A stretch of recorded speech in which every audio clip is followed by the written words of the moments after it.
అధికారులు మీ సమస్యలను పట్టించుకోవట్లేదా? నెలల తరబడి మిమ్మల్ని ఇబ్బంది పెడుతున్నారా? మీ సమస్య పట్టించుకునే వాళ్ళే కరువయ్యారా? ఇంకెందుకు ఆలస్యం? ఇప్పుడే రాష్ట్రంలో ఏ మూల నుంచైనా ఎక్కడి నుంచైనా డిస్క్రిప్షన్లో ఉన్న ఆన్లైన్ గూగుల్ ఫామ్ ద్వారా మీ సమస్యను మాకు తెలియజేయండి. మీ సమస్యను ఒక్క ఫోన్ కాల్తో క్యూ న్యూస్ పరిష్కరిస్తుంది. మరిన్ని వివరాలకు 8490199929 నంబర్ను సంప్రదించండి. పబ్లిక్ వాయిస్, ఇది సామాన్యుడి ప్రశ్నాస్త్రం. ఆయన ఈ ఉట్కూరుకు వచ్చి సుమారుగా 2 సంవత్సరాలు అవుతుంది. ఈ 2 సంవత్సరాల నుండి కూడా ఉజ్వారి విలేజ్లో సర్పంచ్ పదవీ కాలం ముగిసిపోయిన తర్వాత అక్కడ రోడ్ల మీద ఇల్లు కట్టే వాళ్ళ గురించి, కడుతున్న వాళ్ళ గురించి ఆయనకు స్వయంగా ఒక పెద్ద దాదాపు ఒక బృందం వచ్చి మా ఊళ్ళో ఇట్లా జరుగుతుంది, మీరు మా ఊరిని విజిట్ చేయండి, చూడండి, రోడ్ల మీద ఇల్లు కడితే కష్టమవుతుంది, ఆ ఊరిలో విశాలమైన రోడ్లు లేవు అని చెప్పి ఆయన కలిసి వెళ్ళి చెప్పి పోయాము. అయినప్పటికీ కూడా ఆయన లెక్క చేయకుండా అదే పద్ధతి కొనసాగిస్తున్నారు. మళ్ళీ ఈ మధ్య కాలంలో అంటే కొత్తగా గవర్నమెంట్ వచ్చిన కాలంలో ఎంపీడీఓ గారు ఎవరైతే ఉన్నారో మాజీ సర్పంచులు, మాజీ ఉప సర్పంచులు వీళ్ళందరూ కూడా కష్టపడి ఆ గ్రామంలో ఒక ట్రాక్టర్ పోతే ఇంకొక కనీసం సైకిల్ మోటార్ అనేటువంటి పరిస్థితి ఉంది. అది జనాన్ని ఒప్పించి మెప్పించి వాళ్ళు ప్రయత్నం చేసి మెయిన్ రోడ్డు కొంచెం వెడల్పు చేస్తే మళ్ళీ రోడ్ల మీదకి వస్తున్నారు సార్, ఇది సరైన విషయం కాదని చెప్పి అతనికి తరచుగా మళ్ళీ మళ్ళీ మళ్ళీ మళ్ళీ చెప్తుంటే కూడా ఎంపీడీఓ ఏమాత్రం లెక్క చేయడం లేదు. ధనుంజయ గౌడ్ ఏమాత్రం లెక్క చేయడం లేదు. లెక్క చేయకుండా తనకు నచ్చిన మనుషులకు, తనకు అవసరమైన మనుషులకు, తనకి ఎవడు నచ్చితే వారికి కోండ్ర కట్టండి, ఇల్లు కట్టండి అని చెప్పి పంపిస్తున్నాడు. సెక్రటరీకి చెప్పి పంపిస్తున్నాడు. ఎందుకు నీకు అంత ఇంట్రెస్ట్ ఉంది బిజ్వార్ అంటే, నీకు ఎందుకు అంత టార్గెట్ ఉందని చెప్పి మేము అడగడానికి వచ్చినాం. ఈరోజు ధనుంజయని అడగడానికి ఎందుకు వచ్చినామంటే, నీకు బిజ్వార్ గ్రామంలో నీకు ఇంట్రెస్ట్ లేదా? నీకు ఆ ఊళ్ళో రోడ్లు విశాలంగా ఉండాల్సిన అవసరం లేదా? నీకు చట్టం అవసరం లేదా? ఎవడైనా ఇల్లు కట్టుకోవాలనుకుంటే మీ పద్ధతి ప్రకారంగా చట్టం అమలు చేయవలసిన వాడు ఎవరు? ఎంపీడీ అమలు చేయాలి, సెక్రటరీ అమలు చేయాలి, పై అధికారులు అమలు చేయాలి. కానీ ఇవన్నీ మీరే అక్రమంగా ఇల్లు కట్టుకోవడానికి పర్మిషన్లు ఇచ్చి, అవి అక్రమైన పర్మిషన్లు కదా, రోడ్ల మీదకి వస్తాయని చెప్పి జనం పోయినప్పుడు ఆ జనం మధ్యన ఇప్పుడు కలబడి కొట్లాడే పరిస్థితి తీసుకొచ్చాడు. అంటే ఎంపీడీఓ ధనుంజయ ఆ ఊళ్ళో ఒక శాంతి భద్రత సమస్య సృష్టించాడు. ఆ ఊళ్ళో ప్రజలు కొట్లాడే పరిస్థితి తీసుకొచ్చాడు. ఈ మూర్ఖపు ఆఫీసరు, ఈ పనికిమాలిన ఆఫీసర్ అని కూడా మనం అనవచ్చు.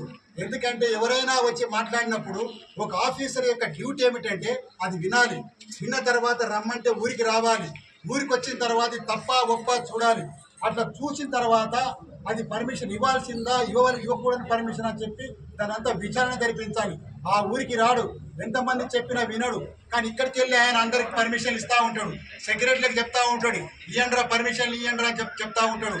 ఇట్లాంటి దుర్మార్గమైనటువంటి చట్ట వ్యతిరేకమైనటువంటి చట్టాన్ని ఉల్లంఘిస్తున్నటువంటి ఎంపీడీఓని మనం ఏమనాలి? మనం ఈ రోజు మన వాళ్ళు సస్పెండ్ చేయాలని మాట్లాడుతున్నారు. ఈ రోజు వచ్చిన మాటగా సస్పెండ్ చేయాలని, ముమ్మాటికైనా సస్పెండ్ చేయవలసినటువంటి ఆఫీసరే 2 సంవత్సరాలుగా చెప్తున్నారు. ఆ ఊరిని అక్కడ ప్రజలే కాపాడుకుంటున్నారు. ఆ ఊరిని మీరు చర్చించండి, ప్రజలు కొట్టాడకుండా చూడండి అని చెప్పి ఎన్నిసార్లు చెప్పినప్పటికీ కూడా ఎంపీడీ ఏమాత్రం ఖాతరు చేయడం లేదు. ఎంపీడీఓ గారికి మేము చెప్పదలుచుకున్నాం, మీరు చట్టబద్ధంగా నడుచుకుంటారా లేకపోతే చట్టాన్ని ఉల్లంఘిస్తారా? మీరే జవాబు చెప్పాలి. అలా మీరు జవాబు చెప్పకపోతే ఉట్కూరు గ్రామస్తులు లేకపోతే మండలంలో ఉన్నట్టు మొత్తం అన్ని గ్రామాల ప్రజలు మేము తీసుకొస్తాం ఇక్కడికి. మీరు ఎంత చట్ట వ్యతిరేకంగా మీరు ప్రవర్తిస్తున్నారో మేము తీసుకొస్తున్నాం, మీరు ఎట్లా అక్రమాలకు పాల్పడుతున్నా మేము తీసుకొస్తున్నాం. ఈ విషయాన్ని పైదాకా మేము కలెక్టర్ దగ్గరికి తీసుకెళ్తాం, ఎమ్మెల్యే గారి దగ్గర తీసుకెళ్తాం. మీ గురించి, మీ అక్రమాల గురించి, మీ పక్షపాతం గురించి మంత్రి గారి దగ్గర తీసుకెళ్తాం. మిమ్మల్ని మాత్రం విడిచే ప్రసక్తే లేదని చెప్పి ధర్నా సందర్భంగా మీరు చట్టబద్ధంగా నడుచుకుంటారా నడుచుకోరా లేకపోతే తస్మాత్ జాగ్రత్త. ధనుంజయ ఎంపీడీఓ గారు ఈ ఉట్కూరు మండలంలో చాలా మంది బిజ్వార్ వాళ్ళు చూసిండ్రు. చట్టబద్ధంగా నడుచుకోమని చెప్పి మేము ప్రాధాయపడుతున్నాం, అడుగుతున్నాం. కానీ మీరు చట్టబద్ధంగా నడుచుకుంటలేరు. కాబట్టి చట్టబద్ధంగా నడుచుకున్న వాళ్ళపైన పై అధికారులు, కలెక్టర్ గారు, ఆర్డీఓ గారు తక్షణమే అతనిపైన చర్య తీసుకోవాలని చెప్తూనే ఈరోజు మేము తహసీల్దార్కి ఇక్కడ మెమరాండం ఇవ్వబోతున్నాం. తహసీల్దార్ గారు ఈ రోజు లేరు ఇక్కడ. ఎందుకంటే ఈ రోజు ప్రజావాణికి తప్పకుండా తహసీల్దార్ ఉండాలి. ఒకవేళ ఉండకపోతే ముందే వాళ్ళకి ఇన్ఫర్మేషన్ ఇవ్వాలి. తహసీల్దార్ లేకుంటాడు, అక్కడ ఏదో పని ఉంది, ఆ పనుల మీద ప్రజా పనుల మీద వస్తుండు, గ్రామ సభలోనే చెప్పాలి. తహసీల్దార్ ఎవరు చెప్పిపోయింది ఈ రోజు ఇక్కడ తహసీల్దార్ ఎవరికి చెప్పకుండా గ్రామ సభ్యుడు అయిపోతే ఇక్కడ ఎవరు చెప్పుకోవాలి? ఇక్కడ సీనియర్ అసిస్టెంట్ ఉన్నాడట, అసిస్టెంట్కి ఇచ్చిపోవాలట. ఏమిటి పరిపాలన? ఎవరు మీకు ఇచ్చినటువంటి అధికారం ఇదంతా? మీరు ప్రజలకు చెప్పకుండా పోతారు గ్రామ సభలకు. ఈ రోజు ప్రజావాణి ఉందని చెప్పి వచ్చిన తర్వాత తప్పకుండా మీరు ఉండాలి, ప్రజలకు జవాబుదారీ కావాలి.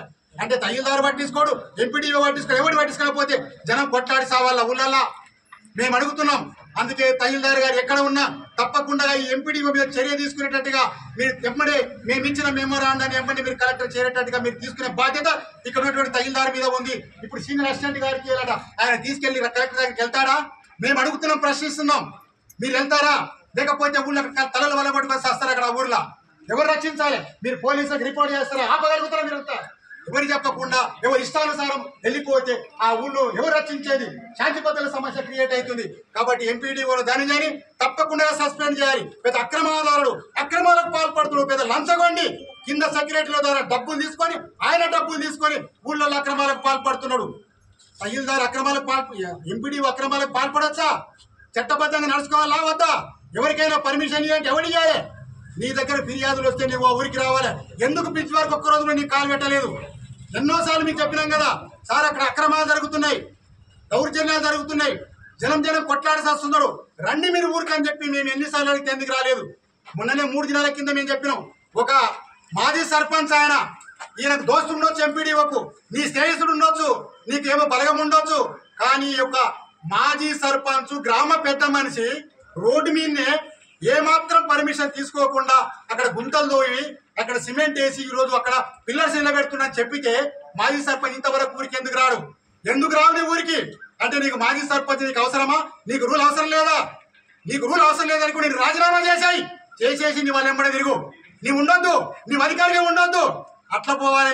నీవు అధికారిగా ఉండదలిస్తే ఎమ్మని నీవు అది ఆపాలి. ఎవరు ఆపాలి? అక్కడ మాజీ సర్పంచ్ 10 మందిని ఎంబడి తీసుకొని వస్తాడు.